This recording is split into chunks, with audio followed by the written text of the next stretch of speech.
Guys, just a quick care tip and guide to two types of caulerpa. We have our fern caulerpa and a caulerpa prolifera. I know I can't pronounce that right, but we'll see that you see the ones with the fronds right here. You see, let me see, where is it? Let me get my finger in there. Here I am, right there. With the blades is fern macroalgae, or caulerpa fern algae, which we call it, and the ones with no little ridges or anything that are straight is caulerpa prolifera, which is the one on top that's as smooth as an operator. So these two are on this rock.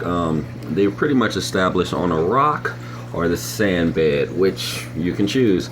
But for some reason I have this rock in my sump and it attached to there, so you can see like all the little blades are going around and it's getting established. Now, by popular demand, they say, oh, caulerpa gets sexual. I've never had my caulerpa even get sexual. Only when you don't have nutrients in your tank, which is aka food. I feed my tank a good portion of garlic pellets, and sometimes every once in a while like brine shrimp or mysis shrimp, you know, the little cubes you can get from the store. So those are awesome. But I change my filter out, or shake it at least every week, so because a lot of times I have a double filter and it's just gunking up. You don't want all that crap all around. Sometimes that's good, but then you'll get nuisance hair algae, which are viral pus, which is a pain in the butt that never goes away, but that's another video.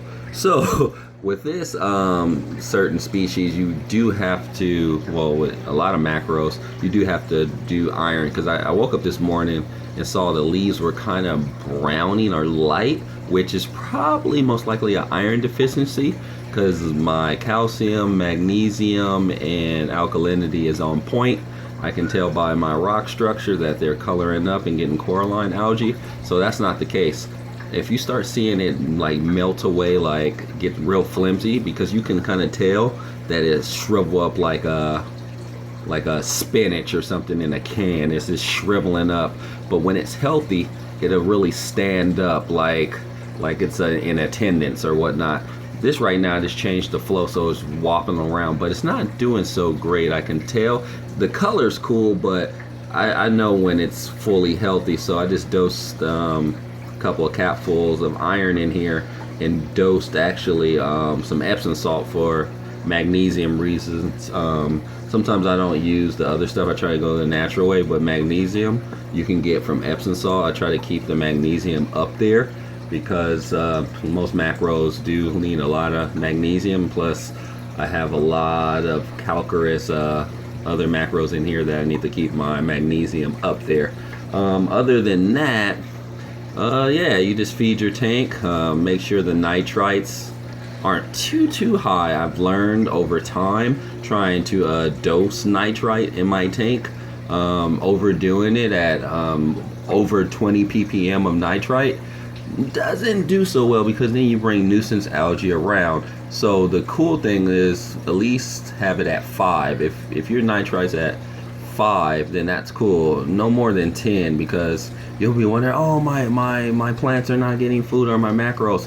Yes, they are, but this feed, you know, don't overfeed. Trust me, I've done that too, and you will get hair algae.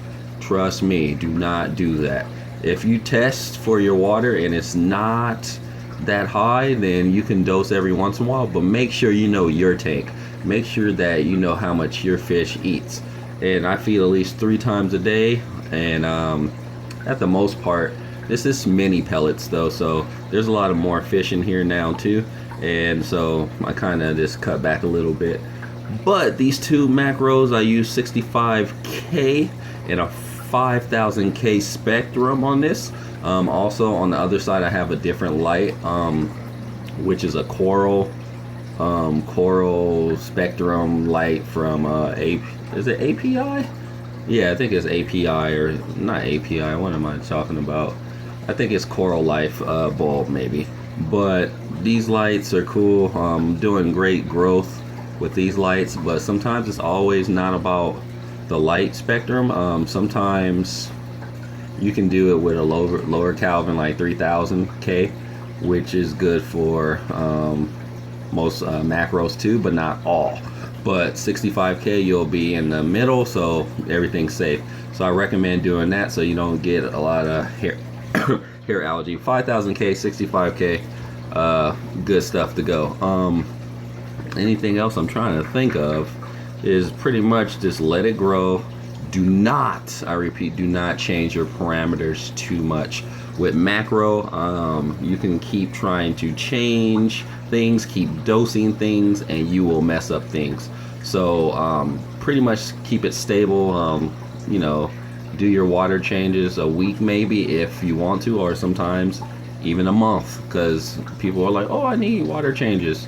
Not really. I dose trace element lugals and pretty much calcium. I don't really put alkalinity in there. My alkalinity is very high already, but do your dosing weekly, you'll be fine.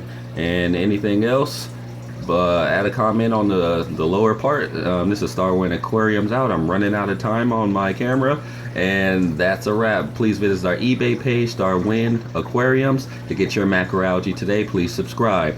Thank you guys. Bringing videos soon. Thanks.